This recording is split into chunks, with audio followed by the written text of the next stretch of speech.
Good day mga kind warriors, magpapaalala lang ako tungkol sa tinatawag nating deepfake, no? Alam ko wala tong masyadong koneksyon sa autism o ADHD, pero eto ay may koneksyon sa mga ginagawa kong video ukol doon. And kayo po ang tinatarget na itong mga scammer na ito, no? So sa madaling salita, na biktima po ako ng deepfake or AI video manipulation. Para malinaw, ang deepfake ay technology na ginagamit para baguhin yung muka or boses ng isang tao sa video para magmukhang totoong nag-e-endorso sila or nagsasalita sila kahit hindi naman totoo, no?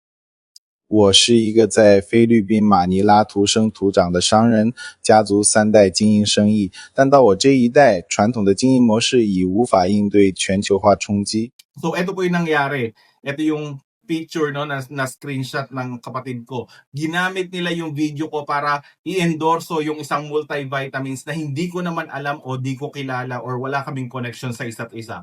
Una, alam ko, hindi gagawin niya ng matinong brand yung manguha ng video ng iba nang walang pahintulot tapos gagamitin para sa product nila. Syempre, napaka-unprofessional nun. Pangalawa, nakakahinala rin dahil sa mismong page nila, no, nag-review ako, puro angry reaction na nakikita ko, and the page was created mga bandang July lang. Kaya gusto ko pong magpaalala sa lahat, no, na maging mapanuri tayo sa mga nakikita nating ads online. Syempre, marami sa atin yung desperate na makapagsalita yung anak natin, maging matalino yung anak natin, kumalma yung anak natin, etc. No? Yun kasi yung focus nung kanilang tinatarget.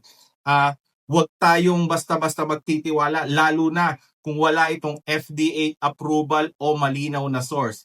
Actually, may nakita pa akong ibang content creator na ginamit din nila, nag-e-explain tungkol sa ADHD pero ginamitan din ng deepfake para i-promote tong vitamins na to. Hindi ko alam kung pineki nila tong vitamins na ito because I have never heard of the brand yet, and hindi ko rin alam kung legit ba talaga tong vitamins na to or may legit version to. So, reminder ko lang po, no, kami dito sa family namin, no, maraming nasa larangan ng medicine, and of course, magsasangguni muna kami sa isa't isa, no? Hindi po kami magre-rekomenda ng anumang gamot o vitamins na hindi kilala o walang approval, no, ng gobyerno natin gaya ng FDA. So, paalala lang po again, stay safe online and wag na wag po kayo magpapaloko. All right? Peace.